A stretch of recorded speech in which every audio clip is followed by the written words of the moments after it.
はるかのザリアルジャパニーズポッドキャスト。は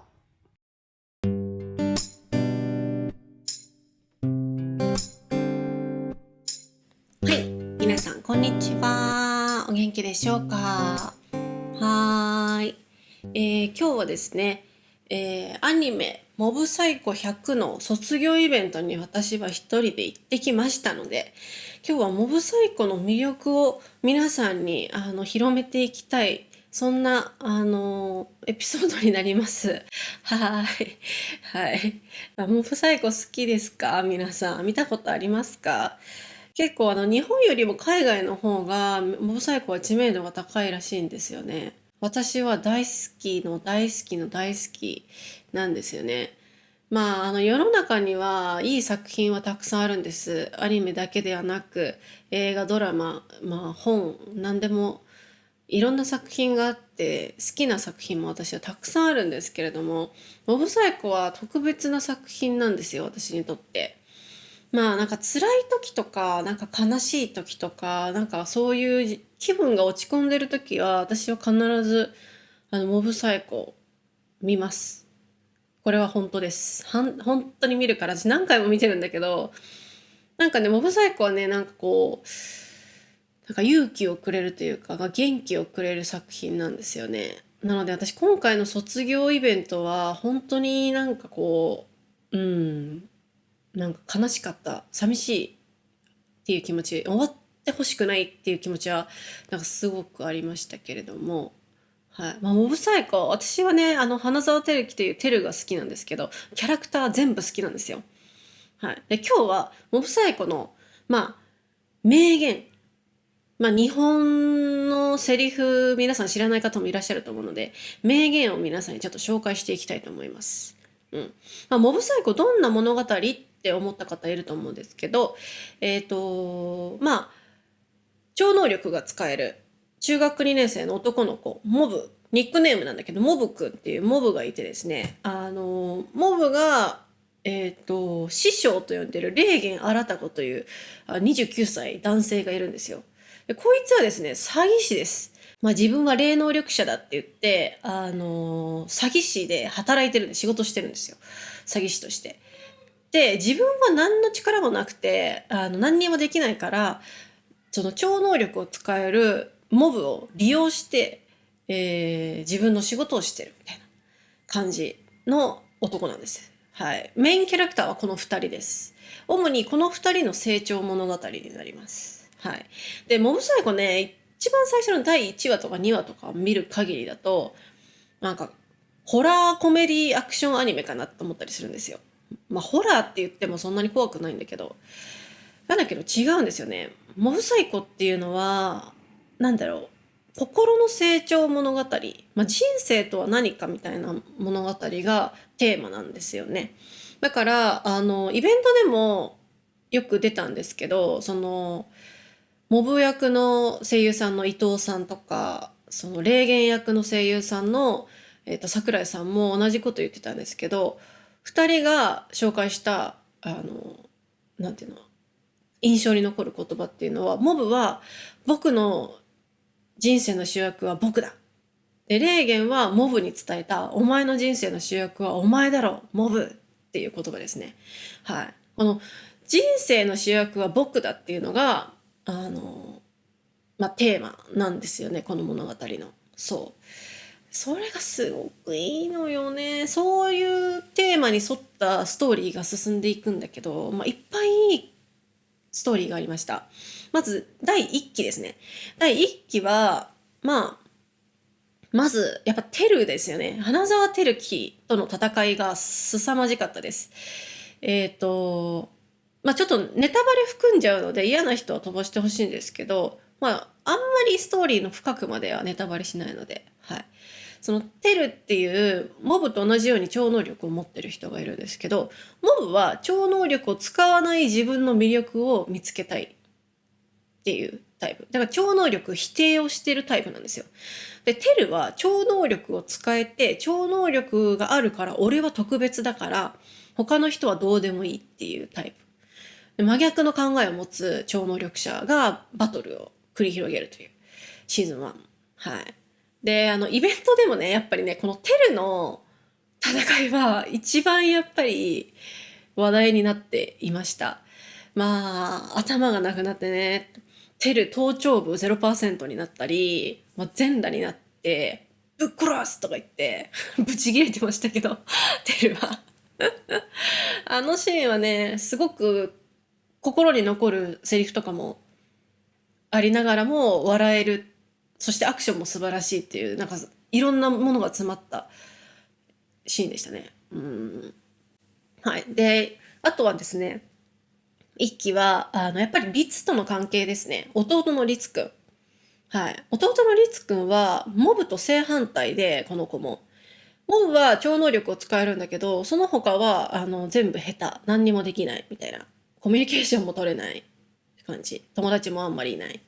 でも、リツは、超能力使えないんだけど、運動、勉強、完璧、コミュニケーション能力高い、女子からもモテる、そしてイケメンっていう、何でも持ってる男の子。だから周りから見たら完璧。で、モブもリツを誇りに思ってるんですよね。うちの弟はすごいんだって。でもリツは違うんですよ。めちゃくちゃコンプレックスを抱えていて、大好きな兄のなんかへの憧れ、そして自分へのコンプレックス、そして兄との関係ってところで悩んでるんですよね。それすごくいいエピソードだったなと思います。はい。考えさせられましたね、なんか。うん。で、シーズン1ではね、レーゲンも素晴らしい言葉を言ってましたね。まあ、最後ね、クライマックスで、そのボスとの戦いがあるんですけど、その時に、もうみんな負けちゃうんですよね、強くて。で、モブしかいない。モブが力を使ってくれってみんなお願いするんですけど、モブは力を使いたくないんですよ。自分の力が危険だからね。うん。でも仕方ないから使うしかないっていう時に、そのレーゲン師匠が、ほんといつもはクズでダメな男なんだけど、かっこいいんだよね。モブの顔をパチンって叩いて、やめとけモブ。お前が辛くなるだけだって言って止めるんですよ、モブが。モブを。で、嫌な時はな、逃げたっていいんだよっていう、まあ、このセリフはすごい、名言になってるんですけど、そのアニメの中でもかっこいい言葉の一つとしてよく挙げられてるんですけれども、そう、嫌な時は逃げたっていいんだよって教えてくれたのがやっぱり師匠の霊言なんですよね。で、モブにとってはその言葉がやっぱ救いになるっていうのがシーズン1のとてもいいシーンだったなとも思います。はい。で、シーズン2はですね、かなりシリアスな展開が多かったなと私は思いました。アクションもすごかったけどね、最後。で、シーズン1は、シーズン2の第1話からめちゃくちゃいい話だったなと思ってて、私すごい大好きなんですよ。モブが女の子に告白されるシーンですね。告白されて、で、モブは別に好きな子がいるんだけど、その子と一緒に学校から帰ったりなんかするんだよね。で、その時にその女の子が、モブくんってさ、自分の気持ちとかあんのって言われて、モブは図星なんですよ。えっみたいな。で、悩んじゃうんですよ。自分の気持ちってなんだろう。モブは今までの自分の感情とか気持ちを抑えて生きてきたから、ちょっと悩んじゃうんですよね。でその最後に、ちょっとネタバレになっちゃうんで、いろいろありまして、モブがすごく涙目になりながら、自分の気持ちを大切にすることにしたから、大切なものは拾うんだって言って泣きながら、こう、最後迎えるシーンは私はすごいジーンときて、で、その時にちょうど流れるエンディングテーマがグレイっていう曲なんですけど、この曲めちゃくちゃいい曲なので、ぜひ皆さん聴いてほしい。歌詞とか。そう。モブサイコのいいところって、曲とかも全部モブサイコのために作られてるんだよね。うん。だから音楽、オープニングとかもすごいじゃない？オープニング映像とか。一期、二期、三期。本当にかっこいいオープニングで、でもエンディングはすごく、深い歌詞があるんだよね。私すごいそのグレーって曲が特に好きでよく聴きます。ぜひ皆さんも聴いてみてください。はい。で、2期はその詩あったり、あと、最上との戦い。最上もやばかったね。あれは結構暗かったね。いじめの話とかもあったから。はい。で、その次のね、伝説ですね。ホワイティ編と言われる、レーゲンの嘘、詐欺師がバレるシーンですね。あそこはね、やっぱり最高だったね。うん。まあいろいろあって、レーゲンが詐欺師っていうことがバレて、で、モブとの関係もちょっとすれ違っちゃうんだよね。ちょっと距離を置くことになるのよ、モブたちと。そう。で、レーゲンは一人ぼっちになっちゃう。で、最後の最後に、もうそれもね、ほんと演出が素晴らしいんだけど、夕方、夕日がこう、綺麗に輝いてる、その道をレーゲンがこう歩いてると、モブがいるんだよね。で、まあ喧嘩したはずのモブが。で、レーゲンが、お前なんで来たんだよって言うんだけど、モブが、なんとなくっていう。で、もうこれもね、声優さんがほんとすごいんだけど、すごく、レーゲンはプライドが高い男なんだけど、その時にすごい声を震わせながら、なあ、お前知ってる俺の正体っていうシーンがあって、で、まあ、詐欺師だよって、俺はお前に嘘ついてた詐欺師だよっていうことをレーゲンは聞いたんだよね。俺の正体知ってるって。そしたらモブが、前から知ってますって言って、レーゲンはその時に、こう、ぐっと、こう、覚悟をするの。なんか自分の弟子に、お前は詐欺師だって言われるんじゃないかと思って、ぐっと我慢した時に、モブが、僕の師匠はいいやつだっていうの。みたいな。っていい子なの、この子は、みたいな。で、このいいやつだっていう言葉はですね、実は、レーゲンが、モブがまだ小さい子供の時に、初めてレーゲンと会った時に、モブが超能力のことに関して、レーゲンに相談するシーンがね、あるんだけど、その時に、レーゲンは何も考えてないんだよ。その時はなんかなんとなくこれ、なんか小学生がなんか言ってんなぐらいな感じで、いや超能力者だろうが、なんだろうが、お前は一人の人間だ、みたいな。他と変わんないんだよ、みたいな。とりあえずいいやつになれっていうアドバイスをモブになんとなく送ってるの。で、モブはそれをすごく心に、こう、なんていうの、残ってたのよ。そう。その言葉を大切にしてて、そのいいやつになれっていうのを、そのレーゲンに、その時に返すんだよね。僕の師匠はいいやつだって。で、それでまたグレーっていう曲が流れ始めるんだけども、それは本当私何十回も見てますね。何回見ても何回も泣く、あそこは。うん。最高だったね。ホワイティ編って言われてますね、あれは。はい。まあ2期はね、あとアクションもすごかったです。はい。で、まあ3期ですね。3期。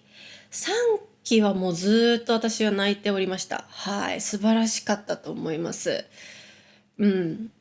まあ終わり方に関しては賛否両論あると思うんですけれど、私は別に全然それで良かったなと思うんですけど、まず3期はエクボとの戦いですね。まあエクボっていう悪霊がいるんですよ、キャラクター。ここにいますけど、こんな感じのなんか緑色のね、悪霊がいるんですよ。で、このエクボは第1期でモブに負けた悪霊なんですよ。で、宗教を作って自分が宗教のトップに立って、人々を操ろうみたいな。まあ、人々の上に立ちたいっていう、まあ、願望を持っている悪霊なんですよね、エクボは。で、いつかモブを利用して、自分はもう一度自分の夢を叶えようと思って、そのタイミングを待ってるんですけど、モブと一緒に過ごしたことで、自分のその目標が見失いつつあるんですよ。で、3期ででも自分の目標に対してなんかこうちょっと自信がなくなってきてるんだけど、でも俺はそのために生きてきたからって言って自分の意思を通してそのもう一度ね、悪いことをしようとするんですよね、このエクボくんはね。うん。エクボいいキャラしてんだよね。はい。声優さんもね、大塚明夫さんというもうレジェンドがね、声優を担当してて、まさかの大塚さんだったんですけど、はい、大塚さんはメタルギアソリッドのスネークとか、ワンピースの黒ひげ、ティーチとかやってますけど、ゼハハハハとか言ってますけど、エクボと同じ声優さんですね。はい。で、その時のね、エクボとの戦いもすごいバトルシーンだったんですけど、最後にモブに対してエクボが、まあ、洗脳するんですよね。モブに対して。今まではエクボは悪いことで洗脳を使ってきた人間なんですよ。人を洗脳して生きてきた。でも初めていい意味で洗脳を使うんですよ。でモブに立てって言って立てない時でも立たなきゃいけない時があるんだって言って、で歩け、自分の足で歩くんだっていう言葉、大塚さんもこの言葉が一番心に残ったって言ってましたけど、っていうシーンがあるんですね。自分の足で歩くんだっつって、はあって思いますね。このシーンは本当に素晴らしかったなと思います。映像もすごかった。そう、すごかった。本当にすごかったんですよね。なんかモブサイコの映像、頭おかしいぐらい綺麗なんですよね。あれはね、本当にモブサイコが人気な理由の一つでもあるんですけど、その制作のスタッフたちの愛が伝わるんですよね、モブサイコって。本当に時間かけて作ったんだなっていうのがわかる。うん。まあ細かくよく見てみてください、モブサイコ。はい。で、最後はね、やっぱモブの力が暴走しちゃった時の、まずテルの、そのイベントでもテル役の声優さんの松岡さん、私の推しなんですけど、推しが言ってたのが、その、1期ではモブにボロ負けしてて、で、3期でもまあもちろんモブの力には勝てないんですけど、でもその時に、今回は僕の勝ちかなっていうシーンがあって、それがなんかよかった。一番印象に残るっていうのを声優さんは言ってましたね。初めてモブとテルが本当のライバルになれて、本当に対等の立場になれたじゃないかっていう。なるほどって思いましたね。うん。で、あとは弟の律ね。はい。相談し合える弟になるんだって、本気でぶつかり合える弟になるんだっていうのは、私は本当大号泣しましたね。あのシーン。で、最後にね、やっぱ、レーゲンがね、モブを止めに行くんですけど、レーゲンがね、レーゲンだけは普通の男なんだよね。何の力もない男なんだけど、かっこよかったね、あのシーン。そう、走ってモブを追いかけるシーンの時に、もう無理だって思うんだけど、もう一回立ち上がるんだよね、レーゲンが。その時に、一気のオープニングがかかるのよ。あれ、ほんといい演出だなと思って、めちゃくちゃかっこよかった。で、話があるんだ、モブって言って、ちょっともうその時点でもう大号泣してるんですけど、そう、あの霊言は良かったなって思いますね。うん。そう、まあ3期はね、あんまりネタバレしたくないんで、ぜひ皆さん、直接見てください。はい。まあそんな感じでね、モブサイコはね、本当になんかアクションとかコメディもすごい面白いんだけど、その言葉一つ一つにかなり重みがあってですね、あの、そう、その制作陣の多分原作のリスペクトとかもすごく感じるし、なんか本当に時間をかけて作られた作品なんだなっていうのをすごい分かるんですよね、モブサイコって。うん。まあそんな感じなんで、ぜひモブサイコ皆さんもう一度、そして新しく見る方はぜひおすすめなので見てみてください。はい。ちょっと熱く語ってしまいました。あと3、4時間ぐらい語りたいんだけど、まあ今日はここまでにしておきます。はい。ということで、今日はモブサイコ100についてでした。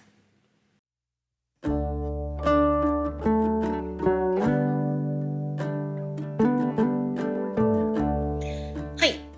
今日話した話、またトランスクリプトを作りますので、私のウェブサイトをチェックしてみてください。あと、Twitter、Instagram、YouTube、こちらのフォローもお願いいたします。あと、Patreon。こちらのメンバーも募集しております。Patreon は、私の今回のポッドキャストのエピソードの新しい言葉とかフレーズの説明とかもしてますし、あと私のボーナスポッドキャスト、お休みポッドキャストとかも、フルで聞くことができるので、ぜひ募集しております。はい。あと、シャドーイングコースと会話レッスンの新しい学生も募集しております。ウェブサイトから予約できますので、ぜひチェックしてみてください。はい。まだ私今期のアニメはね、鬼滅以外見てないですね、まだ。うん。で、前期のアニメもまだ見終わってないものがいっぱいあるので、ちょっと見ないとなみたいな、はい、感じなんですけど、最近ちょっとなんか、何してんだかわかんないけど忙しいので、はい。なんかゲームもしてるし、はい。ね、時間は足りないですね。はい。ってことことで、もしモブサイコ好きな人とかなんかいろいろな意見があればぜひコメントください。はい、そんな感じでまた次回さようなら。